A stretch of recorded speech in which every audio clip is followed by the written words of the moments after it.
Жақсы болсын. Ассаламу алейкум. Ассаламу алейкум.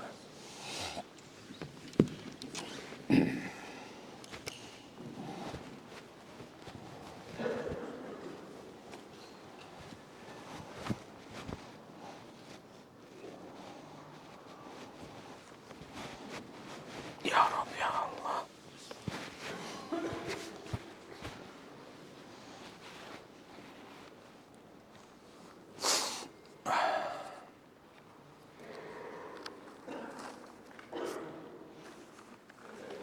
Belki daha önce var ne?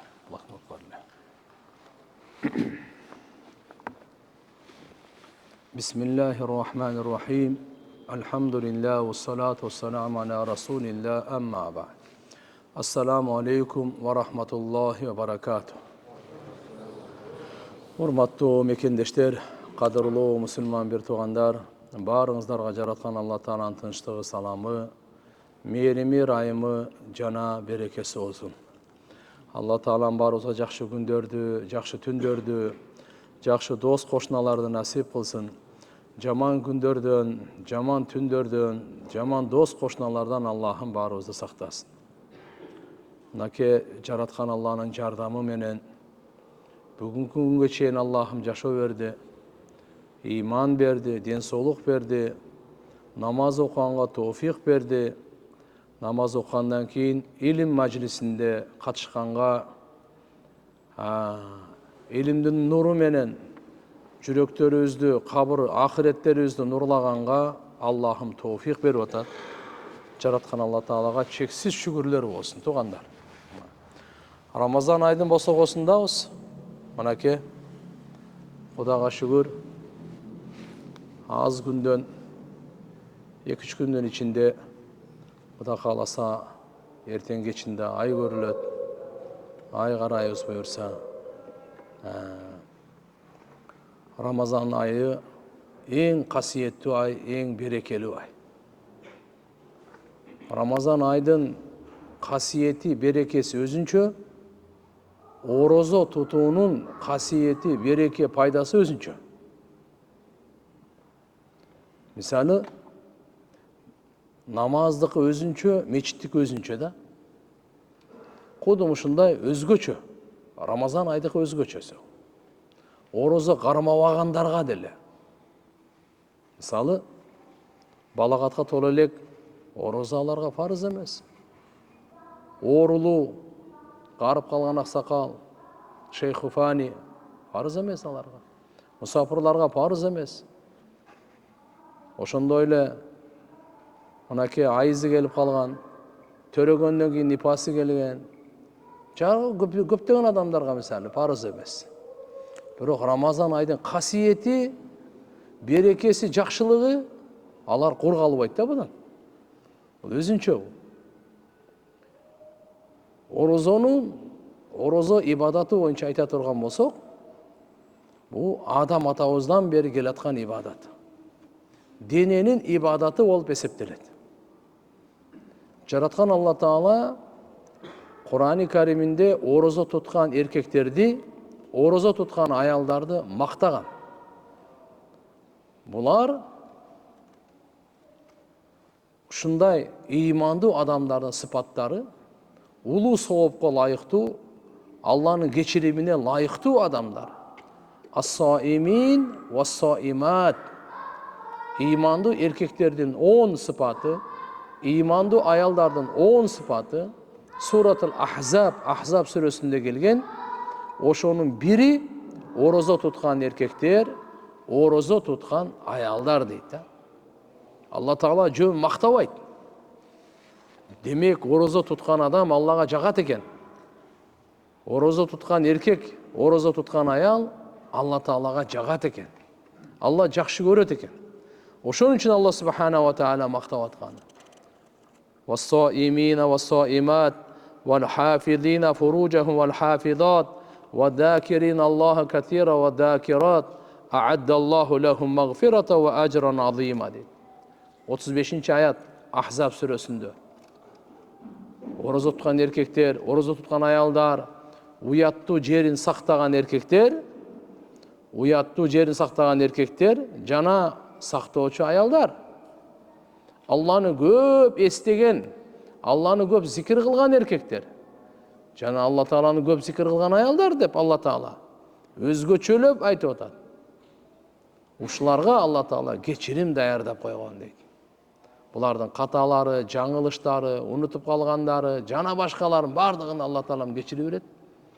Күнөөлөрдүн бардыгын кечире берет. Жана буларга улуу сооп даярдап койгон. Алла улуу сооп деп айтып атат. Периштелер, пайгамбарлар, инсан, жин эмес.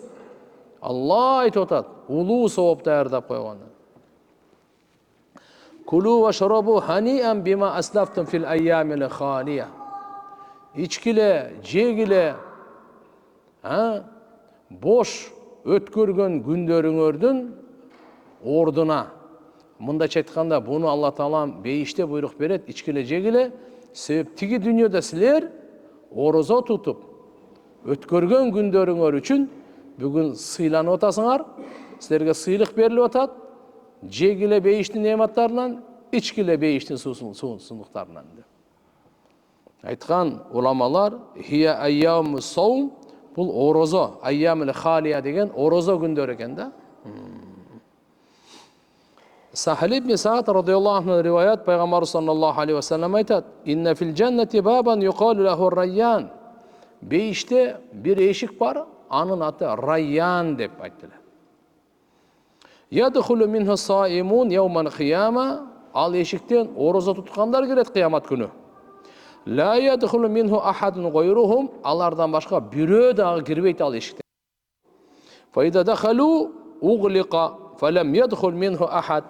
Качан орозо туткандар баары кирип бүткөндөн кийин эшик жабылат дагы, башка бирөө дагы кирбейт дейт.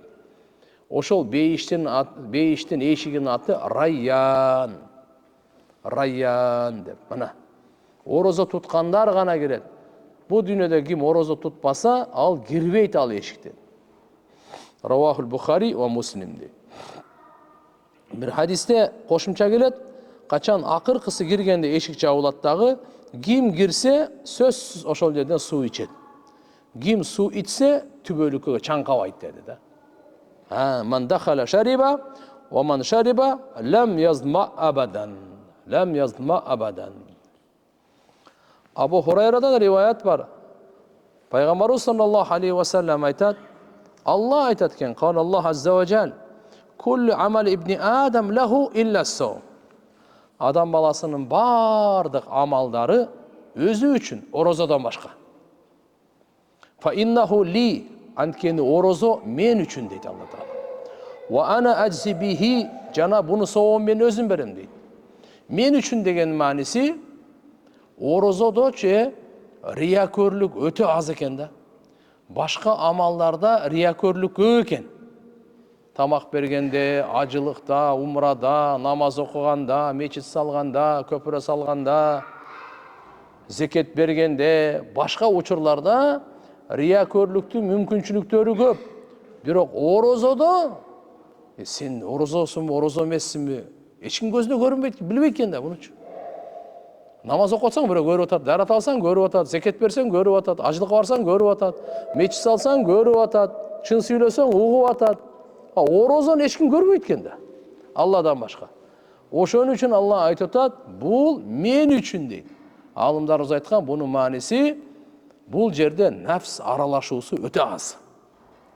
Орозодо калыс Алла үчүн кылган амал. Ошон үчүн угуп каласыздар. Даже 5 вакыт намаз деле окубаган, динден анча кабары деле жок адамдар ороза кармашат дагы, күн ысыкта, саратандарда, июлдарда. Кыйналбай, анча-мынча түшүнбөгөндөр айтып койсочу, эч ким деле көрбөй турат го. Азырма суу ичип албайсызбы десе, жок, Кудай көп карап турбайбы. Ичпейт. Подвалга кирип деле ичпейт. Кыйналса делечи. Кургап калган ээрлери. Ичпейт. Эмнеге? Кудай көрүп турбайбы деп мынакей. Кантип ичейин дейт. Үйдө эч ким жок болсо да ичпейт. Эмне үчүн? Кара ушул ихласты Алла Таалам белек кылып берип атат. Орозонун керемети, урматына. Мына ушул сыпат Кудай көрүп турат деп, Кудайдан коркуу, баш ийүү, ушул максат Рамазан айдын орозосун. Максаты ошол. Бардық, аз только оразада эле эмес, сөзүбүздө, көзүбүздө, өзүбүздө, кулагыбызда, путубузда, бардық жашообузда ушу Алла карап турат деген сезим келсе, иш бүттү анда. Анда уттук. Алла карап турат деп жаман ишти кыла албай, буйругандан чыга албай, жараткан Аллага баш ийип, напси суу иштеп атат. Бирок эми Кудай карап турбайбы деп ичпей атат. Алланын буйругу деп. Мына ушул именно талап кылынган нерсе, максат ушул болчу да. Ва ана аджибихи, Алла Таалам сообун өзүм берем деген. Вассияму джуннатун, ораза калкан экен. Кандай калкан? Бу дүйнөдө күнөөлөрдөн токтотконго калкан. Арам иштерден сактаганга калкан. Ахиретте дозоктон сактаганга калкан. Фаида кана яуму сауми ахадикум фала ярфус вала ясхаб. Эми ким бирөөңөр ораза кармасаңар, анда жаман сөз сүйлөбөсүн деди. Тили менен сөкпөсүн, алдабасын, ушактабасын. Фала ярфус. Уят сөз сүйлөбөсүн. Энең, атаң сөккөн болбойт ораза туткан кишиге.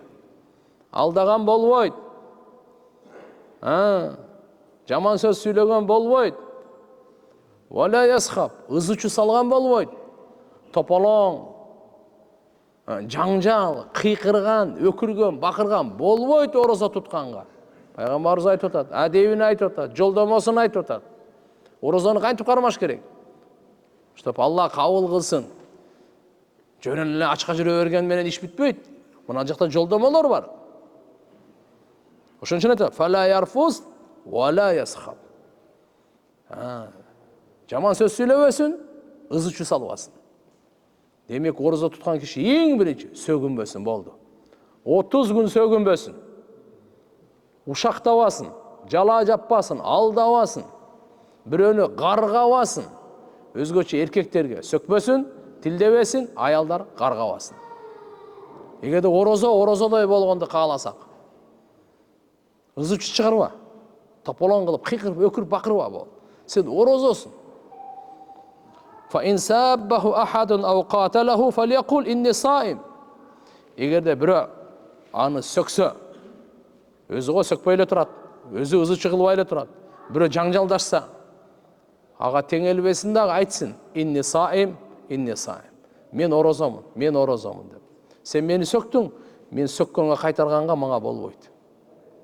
Алла сага кайтарат. Мен кайтарбайм. Ким жаңжалдаш урушса, мага болбойт, урушкан мага болбойт. Урушпаңыз. Рамазан айдын тарбиясы, оразанын тарбиясы, сабырдуулукту үйрөтүп атат, маданияттуулукту үйрөтүп атат, адепти үйрөтүп атат, адамгерчиликти үйрөтүп атат. Сизге, бизге. Ошон үчүн пайгамбарыбыз айтты. Бирөө сөксө дагы, бирөө жаңжалдап сен урушса дагы, урушпа, сөгүшпө. Мына. Биринчиси кандай эле? Өзүң сөкпө. Өзүң ызычы кылба. Бирөө сага кылсачы деген суроо болуп калат да. Мен го кылбайм болуптур. Бирөө кылсачы, ошондо да ал менен сөгүшпө. Анан көрөк мен оразомун деп айтып кой, болду. Оразонун арабчасы саум деп коет да. Орусча пост деп коебу. Бунун мааниси сөздүктө имсак, кармануу. Inni nazartu lirrahmani sawma. Саум деген Куранда келет. Мариям энебиз айткан. Мен Алла үчүн назыр кылдым дейт. Назыр деген түшүнөсүзбү? Назыр кылдым дейт. Сауман сүйлөбөгөндү дейт. Сүйлөгөндөн. Имсак анил калам, болду мен сүйлөбөйм. Төрөдү Иса пайгамбарды. Эми адамдар айтат, бун атасы ким деп айтат. Атасы жок төрөп алды деп айтат. Алла Таала өзүнүн кудурети менен турмушка чыгарбай туруп эле Алла Таала Мариям энебизден Иса пайгамбарды жаратып койгон да. Чудастарбы? Ошон үчүн эмне деп сүйлөш керек эми? Мен сүйлөбөйм деп назыр кылгам дейт. Ант бергемин. Назыр кылгам мен, сүйлөбөйм деп. Ушу сүйлөгөндөн тыйылганды, ушуну ораза деп айтат. Шариятта ораза деп эмне айтат десе, шариятта алимсак, кармануу эмнеден? 3 нерседен. Акыл, шурб, жима. Ичкенден, жегенден, аялга кошулганда. Таң аткандан күн батканга чейин маания ниет менен. Ниет болбосо орозо болбойт. Намазга ниет керек, ажылыкка ниет керек. Иннаман а'малу бин-ният ва иннама ликулли имриин ма нава. Ар бир амал тугандар ниетке жараша. Ар бир адам ниетине жараша алат. Рамазан айдын ар бир күн сайын орозо карбатканыңызда ниет кылып коелу. Кээ бирлер айткан, имам Малик рахимахуллах мисалы, имам Зуфр рахимахуллах. Булар ошо башында ниет кылып койсо аяна чейин жетет депчи. Жок, биздеги фатваларда ар бир күнү саарлыкта, жосо кечинде деле жатаарда эртеге мен орозом. Ниет сөзсүз тил менен айтуу зарыл эмес. Ниет жүрөктүн амалы. Жүрөгүңүздөн эле эртеге орозомун деп ошо болду, ошо жетиштүү. Мен орозо кармайм деп жүрөгүңүздө келдиби? Ошо жетиштүү. Кечинде мисалы орозо кармайм деп жаттыңыз эле, көзүңүздү ачсаңыз, о күн чыгып калыптыр. Мисалы. Болду, сиздики орозоңуз орозо нормально эле. Даже алымдар ушуга чейин айткан, саарлык ичкен адамдын всё ниети уже есть деген да. Ниети бар. Күн сайын ниет кылып туруп калыш керек. Жаңылап, бекемдеп. Макул. Демек, не деп атат? Валлади нафсу Мухаммадин биядихи ла хулуфу фами сайм атяб инда Аллах мин рихил миск. Пайгамбарыбыз ант ичип айтып атат. Орозо кармагандан кийин, таң аткандан күн батканга чейин ачка жүргөндө ашказан бош болуп калат дагы. Ашказандан жагымсыз жыт оозунан чыгып калат. Ошол жагымсыз жыт Алланын алдында миск атыр жыт бар го, ошодон дагы жагымдуураак экен да. Ошодон дагы жакшыраак экен. Карачы. Орозо туткан адамдын болбосо ошо оозунан чыккан жагымсыз жыты Алланын алдында баалуу экен. Эмне үчүн? Бул Алланын фарызын аткарып атат. Албетте эртең менен паста менен жакшынакай жууп, щетка менен жакшынакай жууп, күндүзү деле мисвак менен жакшынакай алхамдулилла жууган болот. Түшкө чейин, түштөн кийин бизде айырмасы жок. Айырмасы жок. Мисвак менен колдосок болот. Албетте баягы алкымдан нары өтүп кетпесин. Суунун чачарандылары, мисвактын эмелери нары өтүп кетпеш керек да алкымдан. Ошону этиятта сайлаганда нормально эле ал. Демек, саарлык иштин бардыгы саарлыктан башталат. Саарлыкта береке бар. Пайгамбар саллаллаху алейхи ва саллям саарлыкты таштабагыла деген. Саарлыкты жегендерге Алла өзү райымын чачат деген. Периштелер аларга дуа кылат деген. Кыямат күнү саарлык ичкендерге ал ичкени үчүн сурак берилбейт, эсеп китеп жок деген. Керемет саарлыкта өзгөчө дуа кабыл болот. Мынаке, жагымсыз жыт ушунчалык. Лисайми фархатан яфрахухума иза афтара фариха ва иза лакия раббаху фариха бисаумихи. Орозо туткан кишиге өзгөчө эки курсанчылык да. Бирөө оозун ачкан учурунда. Себептен ачка жүрдү, эми тамактар алдында турат. Убакыт кирди, машалла бир жакшы курсанчылык менен ооз ачат. Экинчиси жаратканга жолукканда от ошондо курсанчылык. Алла Тааланын буйругун аткарып барды, ошон үчүн курсанчылык. Ошон үчүн орозо туугандар Рамазан айдын орозосуна фарыз болгондугуна 1445 жыл болду. Экинчи хижриде пайгамбарыбыз Меккеден Мединага көчүп келгенден кийин экинчи жылы Шаабан айында Рамазан айы фарыз болгон. Бул фарыз, өкүмү фарыз. Рамазан айдын орозосу. Башка айлардыкын айтпай эле турам. Башка айлардыкында сүннөт, мустахаб келет, бирок бул айдын орозосу фарыз. Я айюхалладина аману кутиба алейкумус сиям кама кутиба алалладина мин qablikum la'allakum tattaqun. Эй имандуулар, силерге фарыз кылынды. Анаке Рамазан айдын орозосун кармаган, силерден мурдагыларга фарыз кылынгандай эле, мүмкүн силер таква болорсуңар. Алла Таала фарыз кылып койду. Фаман шахида минкум шахра фальясумху. Алла буйрук берген. Ким мына ушу шахрдан мурат, шахр Рамазан, Рамазан айында ким ошого күбөлө болгон болсо, болду. Ал орозо кармасын деген буйрук келген. Ушу буйруктун себебинен туугандар мына биздин мойнубузда фарыз. Kullu amali ibni Adam yudha'afu al-hasana 10 amsalha ila 700 ضعف.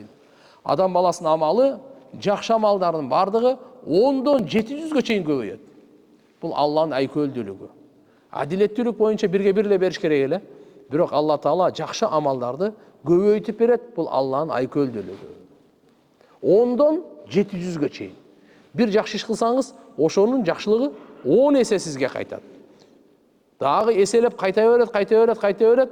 Ихласыңызға жараша, құрбаншылығыңызға жараша 700-ге чейін. Қал Аллаху Таала илля саум, оразадан башқа. Адам баласының бардық амалы 10-дан 700-ге чейін көбейеді, оразадан башқа. Оразаның есебі башқаша кетеді. Алланың алдында оразаның есеп китеби башқача. Бардық амалдар башқача, ораза өзінчө. Бардық амалдар 10-дан 700-ге чейін, оразадан башқа. Оразаны қандай? Фа иннаху ли ва ана аджзи бихи. Бұл ораза мен үшін, бұны сауабын мен Алла айтады, өзім берем дейді. Ан есебін Алла Таала өзеле береді екен, өзеле біледі екен, башқа ешкім білмейді екен. Қанша берерін. Башқа амалдардың бардығы есебі бар, 10-дан 700-ге чейін көбейтіп беріледі, бірақ оразадан башқа. Оразаныкі есеп жоқ. Аны қанша береді, Алла өзі біледі. Пендеге айтқан жоқ. Қанша беріледі. Алла ушунчалық айтып қойды, бұны мен өзім берем. Все, кегілішпегілі. Бұны мен өзім берем. Қанша береді, өзі біледі. Алла Тааланың қазынасы кең, райымы чексіз, қанша қаласы өзі береді. Айтып отады, «Ядау шахватаху ва таамаху ли ажли». Мен үшін тамақ жегенді, ичкенді, өзінің нәпсі құмарын таштады да бұл. Таң атқаннан, күн батқанға чейін мен үшін таштады. Ичкенді дағы, жегенді дағы болса нәпсі қалап атады. Же, ич, соның тамақтар тұрады. Бірақ бұл нәпсіне қаршы шықты уже. Все, тоқта. Депчі, аялы, ақ некесінде аялы, адал. Бірақ Алла үшін ұшыны жоқ, мен күндізі жақындавайым деді. Күндізі жақындавайым деді. Алла үшін жақындавайым. Кім үшін? Алла үшін жақындавайым.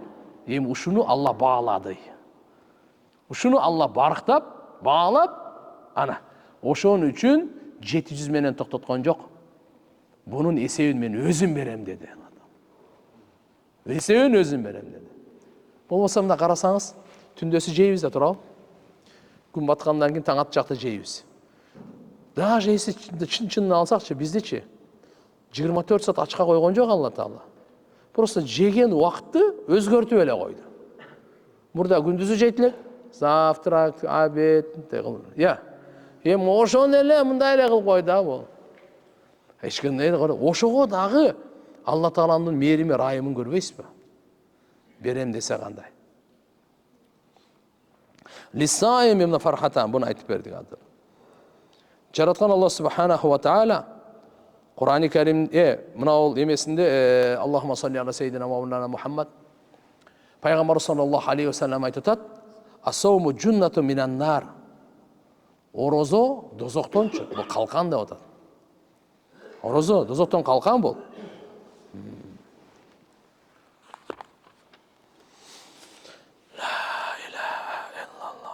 Bir hadiste Peygamber sallallahu aleyhi ve sellem'den Abu Umama sorады razıyallahu anhu. Murni bi amel. Ya Resulallah, bana bir amalga buyruk beriniz.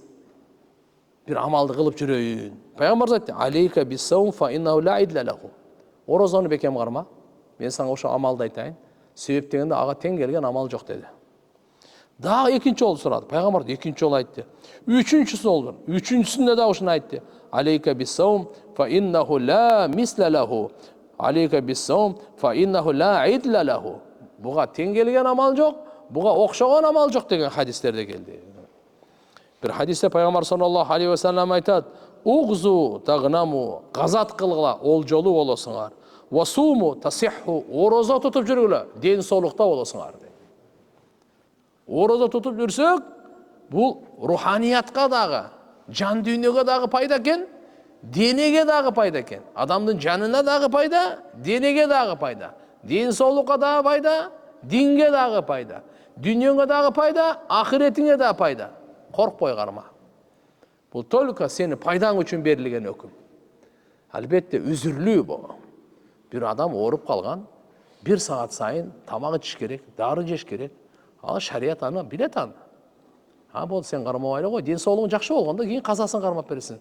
Егер ушу ойдан денсаулығың таптақыр жақсы болбай қойса, анда мискиндерге тамақ беріп, фидиясын бересің. Бисмилла.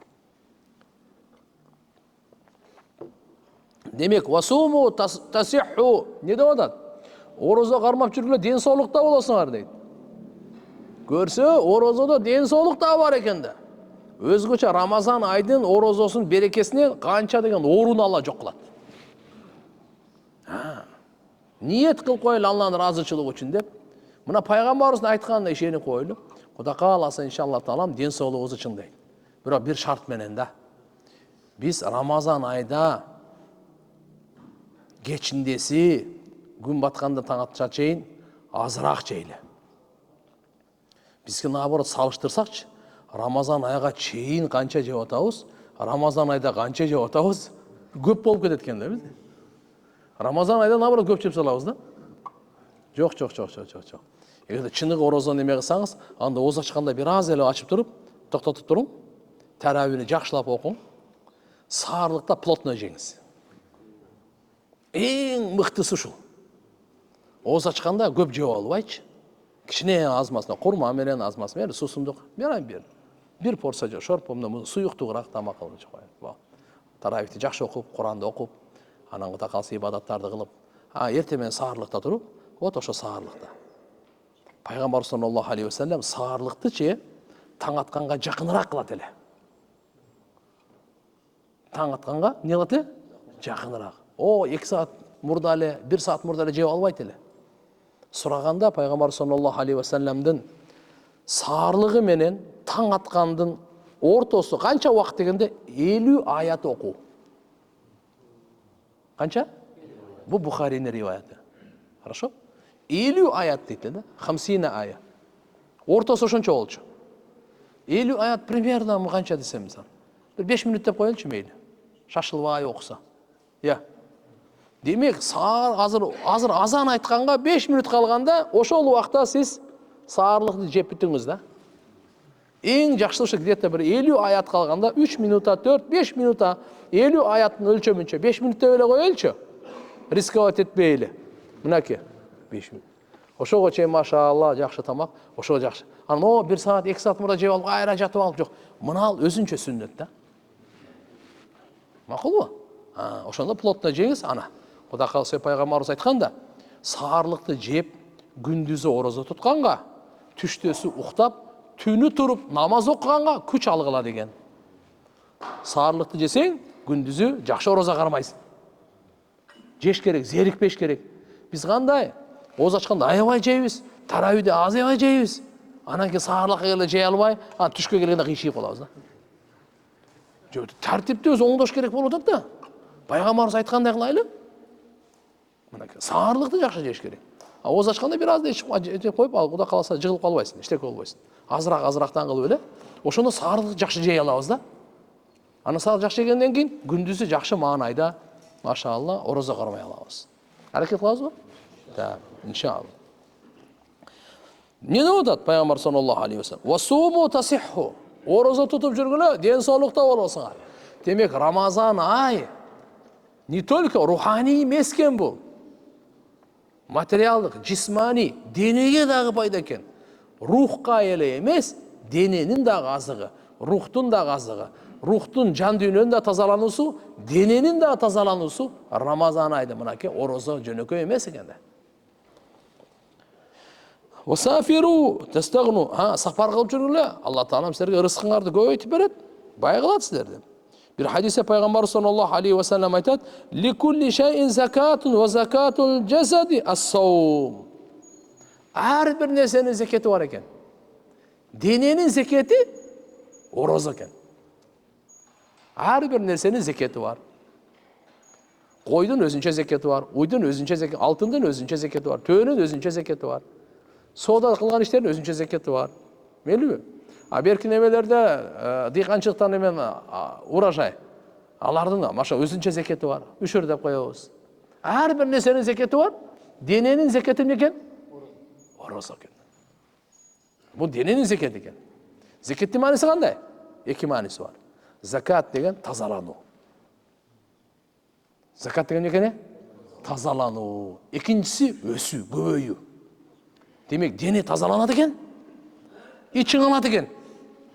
Не болады екен? Чыңалады екен. Екеуден, ушуну закат деп қойды. Әрбір нәрсе зекеті бар. Аллаху акбар. Дененің зекеті ораза. Уасиям нисфу сабр.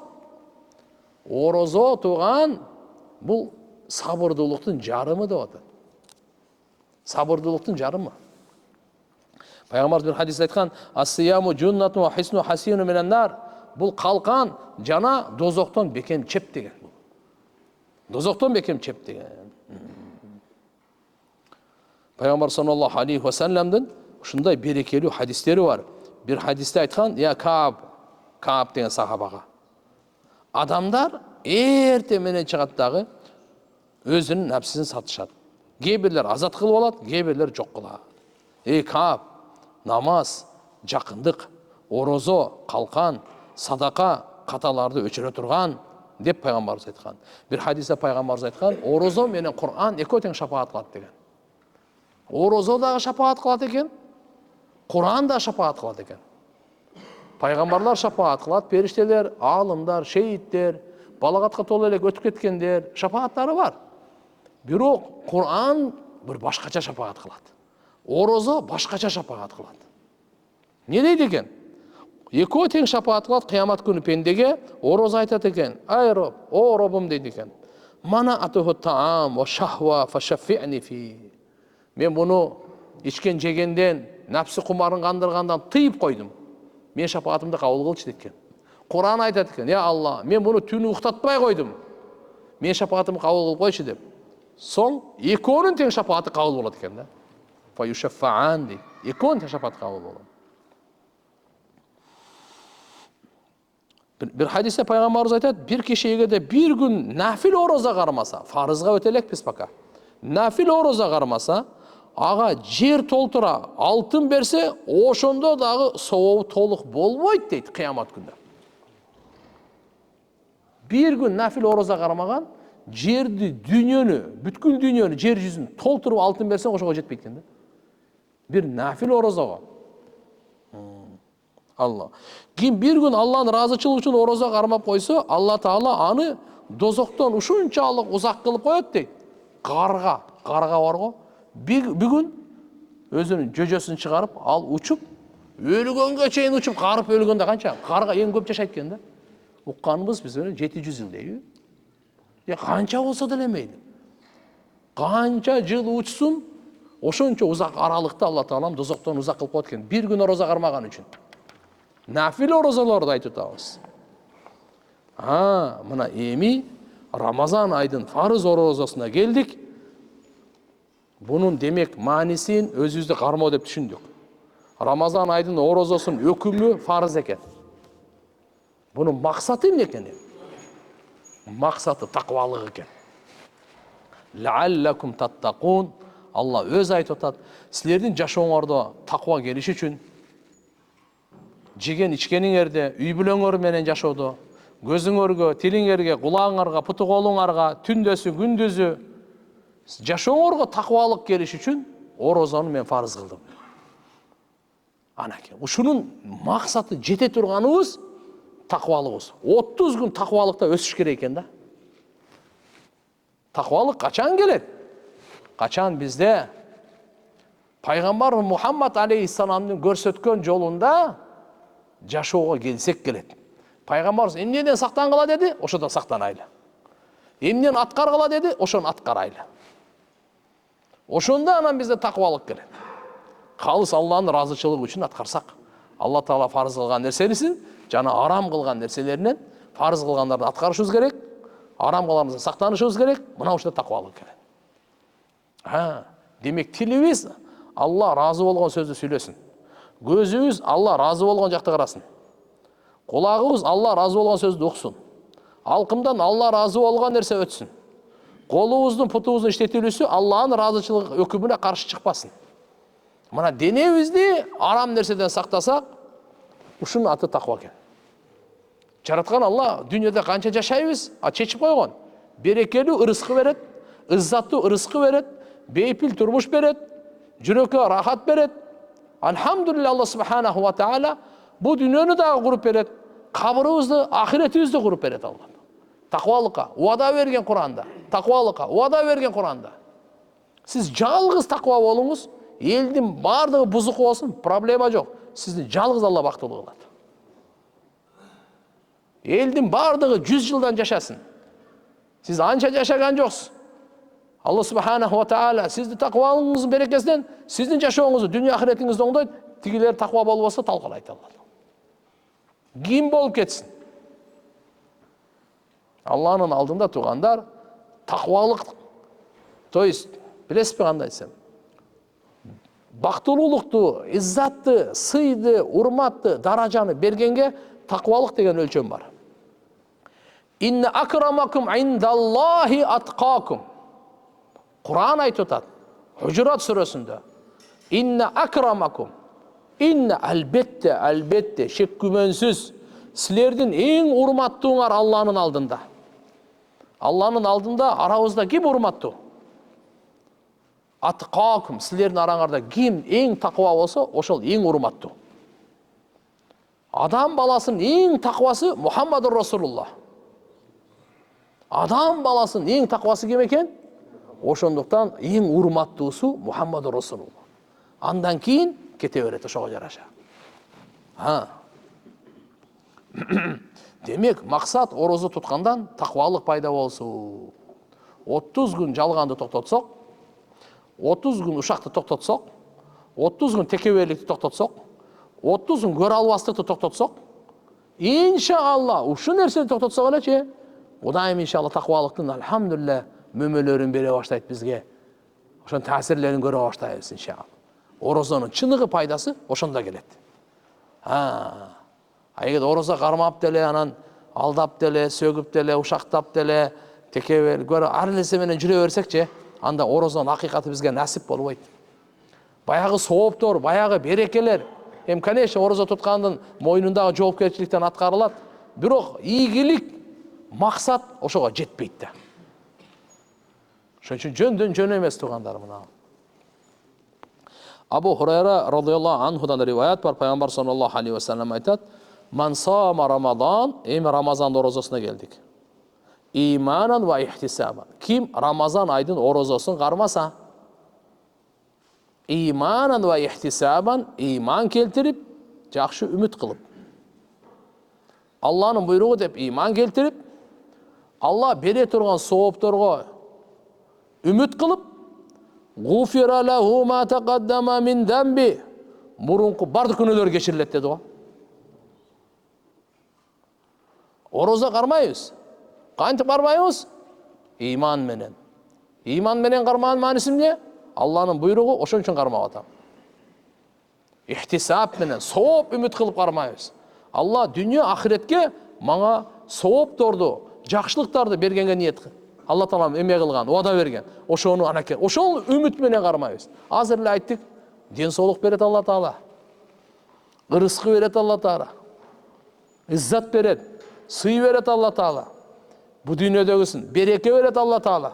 Бакыт берет Алла таала. Иззат берет Алла. Бу дүйнөдөгүсү жакшы жашоо берет Алла. Жакшы жашоо берет, ишенип коюң. Каниеттүү, уяттуу, бактылуу жашоо берет, ишенин. Өлүм бу дүйнөдө коштошо турган учур келет. Алла субханаху ва таала жакшы өлүм берет. Жакшы өлүм берет. Тияктагы сыйды эми айтпай эле коюң. Бардыгына. Ошон үчүн ошого үмүт кылайлы. Үмүт менен. Мурунку күнөлөр кечирилет. Bir hadise Peygamber zaten "Man sama Ramazan", kim Ramazan ayının orozasını karmasa, ve arafa hududahu. Çeklerin biliş gerek eken da. Hazır adeplerin biliş gerek eken. Epte öyle karmayı vermey, men oroza karma atanım. Tokto. Oroza karmagandın, ökümlerin, adeplerin bilesin be. Kantip karmaş gerek, emniye kılış gerek, emniye kılbaş gerek. Jön açka jüre örgenle al men iş bitpeyt. Bardık deneyini kontrolleş gerek bolup atat. Kontrolleş gerek bolup atat. وتحفظ ما ينبغي له أن يتحفظ.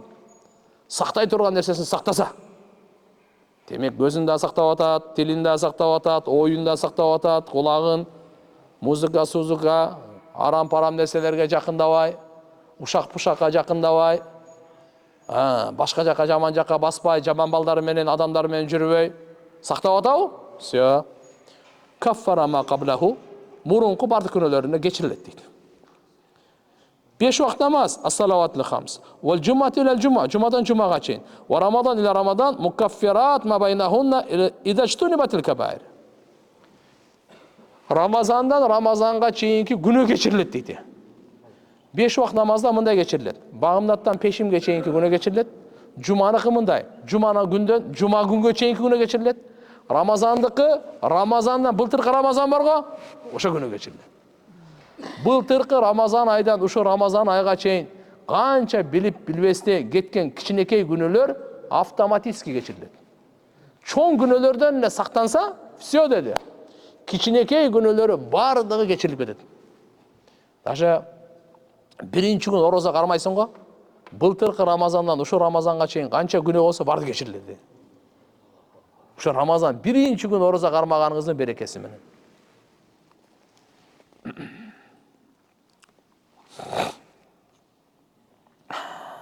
Bir hadiste Peygamber sallallahu aleyhi ve sellem aytkan, "Uhdurun minbar." Minbarga жақын келгиле барыңар dedi. Fahadarna sahabalar aytты, жақын келдик дейді. Falamma irtaqa daraja, şu minbardын биринчи тепкичине көтөрүлгөндө, Пайгамбарыбыз эми сөз сүйлөгөндө минбарга чыгып туруп, баарына көрүнүп, мындай тегиз көрүнүп, анан кийин сүйлөйт эле да. Ошо минбарында 3 тепкич бар эле. Биринчи тепкичке көтөрүлгөндө Пайгамбарыбыз амин dedi. Falamma irtaqa daraja thaniya, экинчиге көтөрүлгөндө qala amin dedi. Üçüncüsüne көтөрүлгөндө дагы amin dedi. Falamma nazal, качан түшкөндө ушуну үчөөнү 3 жолу amin dedi, дагы кайра түшүп баса берди. Sahabalar түшүнбөй эле калды. Kulna ya Rasulullah, сурашты, ya Rasulullah, o Allah'ın elçisi, samiyana minkal yevm şey'an ma kunna nasma'u. Murda укпаган нерсени бүгүн уктук сизден. 3 жолу чыгып көтөрүлүп амин амин амин дедиңиз. Пайгамбар эмне жооп берди? Иннаху Джабраил арадали. Джабраил периште келди мага дейт. Дагы эмне деди? Факала бауда ман адрака Рамадан фалам югфар лаху. Култу амин. Джабраил периште келип тескери дуа берди. Охо, булар өзү жакшы эле дуа берет. Бирок ушу моментте бир тескери дуа берди да. Ким Рамазан айга жетип күнөөсү кечирилбей калса, Allah'ın rayımından kur kalsın dediler. Peygamberimiz makul, siz aytkандай olsun, amin dep tasdiqlap koydu da ona. Gördünüz mü? Dua kim kılıp atat? Cebrail perişte. Kim amin dep tasdiqlap atat, möhür basıp? Muhammed Resulullah sallallahu aleyhi ve sellem. Ramazan aydı жетip günөөsü geçirilbese, bunu manasını жақсы түшүнүп алыңыз. Ramazan ayga gelip daha günöөнү таштаган жок да болчу. Орозосын кармаган жок да. Рамазан айды баалаган жок, кадырлаган жок да. Эми ошол Рамазан айга келгенде именно Рамазан ай күнөөлөрдү өзгөчө кечире турган ай эле. Ушул айда дагы эгерде күнөөсү кечирилбесе качан кечирилет эми? Мындан өткөн бактысыз адам барбы? Бауда Алланын райымынан узак болсун, үзүлсүн деди эле. Амин деп печать басып койду. Фаламмаракат экинчиге чыкканында Жабраил периште эмне деди? Мындай деди. Бауда ман зукирта индаху фалам юсалли алейк. Факулта амин. Жабраил периште айтты. Кимдин алдында сиздин атыңыз аталып, сизге салават айтпаса, ошол адам дагы Алланын райымынан үзүлсүн деди эле. Мен амин деп койдум. Үзүлсүн деди. Пайгамбарыбыздын аты аталган жерде салават айтыңыз. Ne деп айтышыбыз керек экени? Саллаллаху алейхи ва саллям. Мухаммаду Расулуллах. Айтыңызчы? Саллаллаху алейхи ва саллям. Аллахумма салли ва саллим аля сейидина Мухаммад саллаллаху алейхи ва саллям. Дайым айтып жүрүң. Ичиңизде деле айтыңыз. Канча айтылса ошончо ичине кайталай бериң. Эчтеке болбойт. Мустахап бул. Пайғамбарымыздың аты аталғанда саллаллаху алейхи уассалам. Пайғамбарымыздың аты қайсы бір жиында Алланың аты аталып алса, пайғамбарымыздың аты аталып алса, бақтысыз, берекесіз жиын деген. Өкініш жиын деген. Жоғоту жиын деген. Ошон үчүн кайерде киммен отурса, даже ушуга чейин субхана мурда жолукканда ассаламу алейкум деп жолушканда пайгамбарга салават айтып жолушат эле. Аулиялар, алымдар пайгамбарга салават айтып жолушчу. Алла, пайгамбарга дайыма эстеп салават айт. Салават айт. Тилиң салават менен алек болсо, вообще ойлонбо сен. Саңа вообще проблема, кыжалат, кайгы жакындабай. Тилиң салават менен алек болсо бүттү. Алла Таалам ички дүйнөң вообще бейпилдик менен толтуруп салат. Салават менен. Үчүнчүсү эмне деди? Үчүнчүсүн айтты. Үчүнчүгө чыкканда Бауда ман адрака абавайхил кибар индаху ау ахадахума фалам юдхилахул жанна культу амин. Ким ата-энесин карылыкта тапса, же болбосо экөөнүн бирөөсүн, кийин ал ата-энеси экөө аны бейишке киргизе албаса, ошол дагы Алланын райымынан үзүлүпсүн. Алланын жакшылыгынан кур калсын дегенде мен амин деп койдум. Бунун мааниси кандай? Уул болсун, кыз болсун, ата-энеңиз экөө тең карылыкта сиздин алдыңызда отурат. Же экөөнүн бирөөсү, атаңыз же апаңыз. Ошолорго кызмат кылып, аларды кызмат кылганыңыз ушу себептүү бейишке кирет элеңиз да. Ата-энеңиз сизге бейишке киргизип коет эле ошо кызмат аркылуу. Эми кылбадыңыз. Ана, ошентип кылбагандан кийин бейишке кире албадыңыз. Ушундай адам Алланын райымынан кур калсын дегенде пайгамбарыбыз амин деп койду да мына. Ошон үчүн бул сабак азыр мына хадистен 3 сабак алдык. Рамазан айы келди, күнөөлөрдү токтотойлу, Алладан кечирим сурайлы дагы. Кечирилип алайлы. Экинчиси пайгамбарыбыз аталганда, аты аталганда саллаллаху алейхи ва саллям деп жүрөйлү дагы, даражалуу болойлу. Алланын сүйкүмдүүсү болойлу. Үчүнчүсү ата-энебиз бар болсо, кызматын кылып, бейиштен орун даярдап алайлы. Кандай дедиңер? Ата-эне экөө тең, же болбосо хотя бы бирөө. Бейиштен орун даярдап алайлы. Болсо үчөөнү тең азыркы көңүл бурбасак, чата. Пайгамбар саллаллаху алейхи ва саллям бир хадисте айтты: "Атакум шахру Рамадан шахру мубаракун."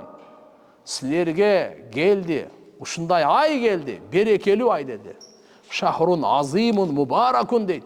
Улуу ай келди дейт. Берекелүү ай келди дейт. Пайгамбар өзү айткан ушинтип. Рамазан айды берекелүү ай, улуу ай деп. Фарадаллаху алейкум сиямаху. Алла бунун орозосун силерге фарыз кылды деген. Асмандын эшиктери ачылат, дозоктун эшиктери жабылат, шайтандар кишенделет. Күн сайын Алла Таала канча деген адамдар дозокторун куткарып чыгарат деген.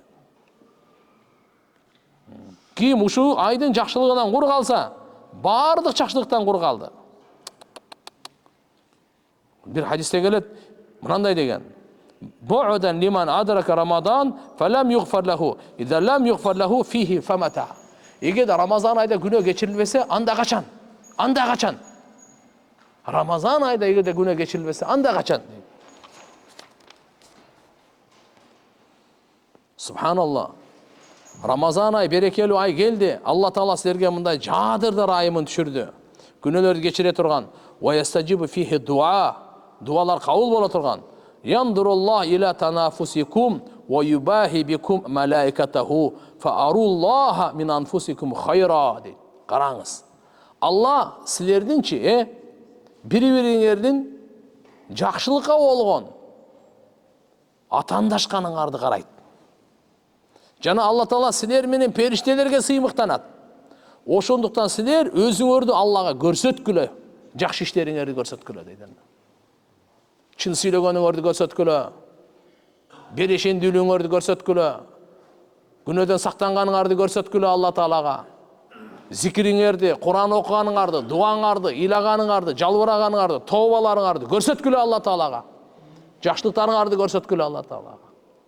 Мына ушулай Аллага жагынайын, Аллага көрүнөйүн. Мына бизде бүгүн ушу жок болуп калды да. Азыр адамдарга жагынайын, адамдарга көрүнөйүн деп эле ар жерге чыга калып, сүрөткө чыга калып, ар нерсе сүйлөй калып, ага жагынайын, буга жагынайын деп жашоо ушу менен ура кетип атат да. Аны токтотуң, жаман кайгы учурап каласыз. Жаман бушайман боласыз.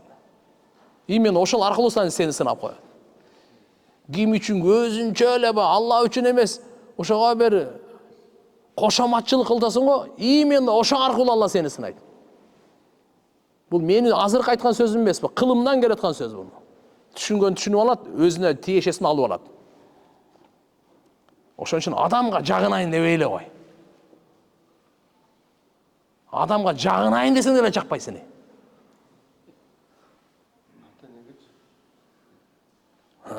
Ошондой да, инсан өтө бир татаал, бир түшүнбөй турган махлук да. Ой.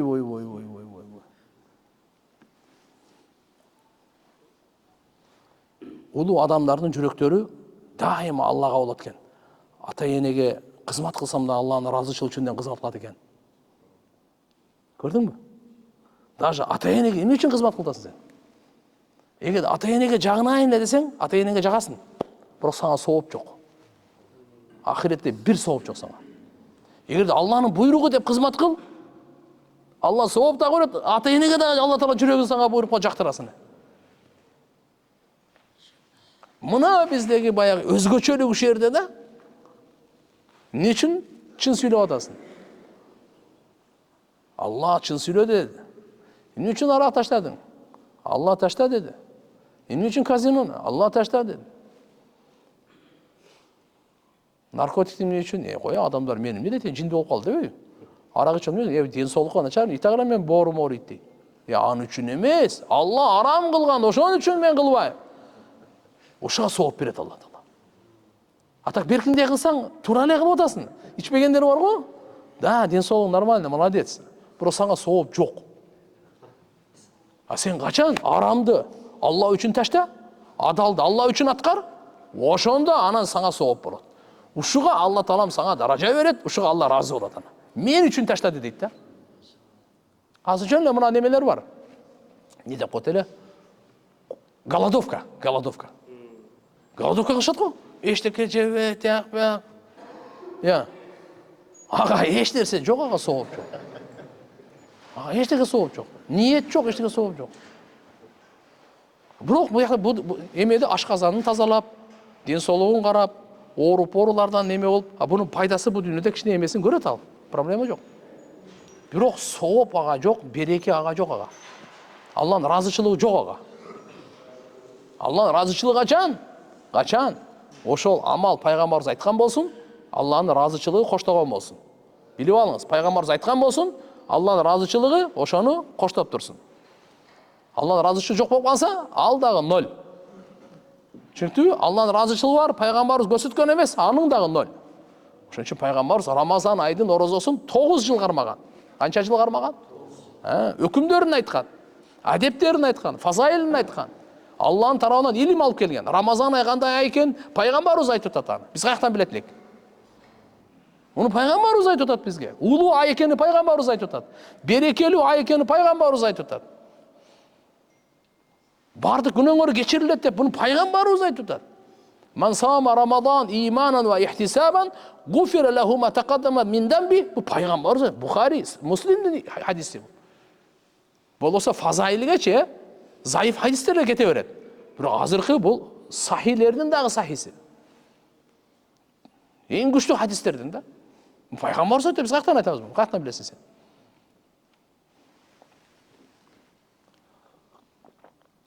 Башка кетип калдык. Эмнени айтып атам мен? Биз өзүбүздү Рамазан айда көрсөтөлү. Не кылайлы? Өзүбүздү анаке. Буну пайгамбарыбыз айтып атат. Өзүңөрдүн жаныңарды жакшы иштерди кылган Аллага бир көрсөтүп койгула дейт. Кимге көрсөтүп койгула? Аллага бир тахажжудту бир көрсөтүң. Үйдө эле. Ыйлаганыңызды бир көрсөтүңүз Алла Таалага бир. Чын жүрөктөн тобаңызды бир көрсөтүңүз, зикириңизди бир көрсөтүң Алла Таалага. Куран окуганыңызды бир көрсөтүңчү бир. Рамазан айда өзгөчө багымдат менен Құптанды, жамаат менен оқығанға әрекет қылайлы. İçinde көп сырлар бар, өте көп сырлар бар. Чоң тәрбиялар бар. Өте чоң сабақтар бар. Құда қаласа иншалла көңіліңіз ашық болады. Ырысқыңыз кең болады Құда қаласа. Алла қаниет береді, башқаша қаниет береді. Бағымдат менен, қайсыны? Құптанды. Жамаат менен әрекет қыл. Анша-мұнша ұқтап шаршам. Әрекет қыл. Bir gün болмай қал, екінші күн бар, үшінші күн бар. Бір өткізбе, әрекет қыл. Башынан жазып қой. Так. Рамазан айы 30 күн болса, 20 күн проблема жоқ. Қанша күн болса дағы? Ушунун 25 күн жамаатмен оқып тұрмын. 5 күн қалып кетіп берді. Әр бірін әрекет қылайын. Көрсөткүлө дейді. Алла сілер мені сыймықтанат періштелерге дейді. Сілер жарыш қылай беріңерге дейді. Мен сізден сұрап қойын. Машалла, Алла үшін айтыңызшы, бүгін қанша пара Құран оқыдыңыз? 3 пара. Сіз қанша? 5 пара. Сіз қанша? 4 пара. Сіз қанша? Айтайын. Оқойлы. Анан жанталашабыз. Ушақта жанталашпай? Қалып айтқанда жарышпай? Мына жарыша тұрған амалдар бар. Фастабиқул хайрат, Алла бұйрық берген. Сіздер жақсы іштерде жарыш қыла. Садақа бергенде жарыш қыла. Машалла, қанша садақа бердің? Қанша зикір қылдың бүгін? Пайғамбарымыз қанша салауат айттың? Хотя бы Рамазан айы ішінше күн сайын 1000 салауатты бекем қармаңыз. Қармаңыз бекем, Құда қаласа. Қысқа салауат айтып беремін сізге. Аллахумма солли аля сейдина Мухаммад. Бүтті. Айтыңызшы ана? Аллахумма солли аля сейдина Мухаммад. Айтайым, 15-20 минут, максимум 15-20 минутты сіз 1000 жол айта аласыз. Жөнінен айтып қоясыз. Башында толық салауатты айтып қойыңыз. Ана қалғандарын 999-ын ұшы қысқа салауатымен бітіріп қойыңыз. Секреттерді ашайладым. Allahumma salli ala seyyidina Muhammad ve ala ali seyyidina Muhammad kama sallaita ala seyyidina İbrahim ve ala ali seyyidina İbrahim ve barik ala seyyidina Muhammad ve ala ali seyyidina Muhammad kama barakta ala seyyidina İbrahim ve ala ali seyyidina İbrahim fil alemine inneke hamidun majid. Bu толық салауатында bir айтып қойыңыз, қалғанын ең ақырқысы шуменен де бітіріп қойыңыз. 1000 салауатты таштамаң. Өзіңізгөчү вазифаларды алың. Мен таравихте оқуым, Құда қаласа, таравихтен сразу барып ұйықташ керек. Сарылыққа тұрам, дуаларды қылам, Құран ушунча оқуым, ушунча зикір қылам. Кәдімгідей план түзің, план. Аллаға жағат ушул. Не ол дегенде? Құқтама ойында отам. Не дейді? Аллаху акбар. Шошытып қойдыңдар ғой, емі баштағанда. 15 минут бар ғой? Азан айтады. Келді бе? Анда кете берелі. Так. Мен азан айтып қойыңыз, ана улантайлы мен.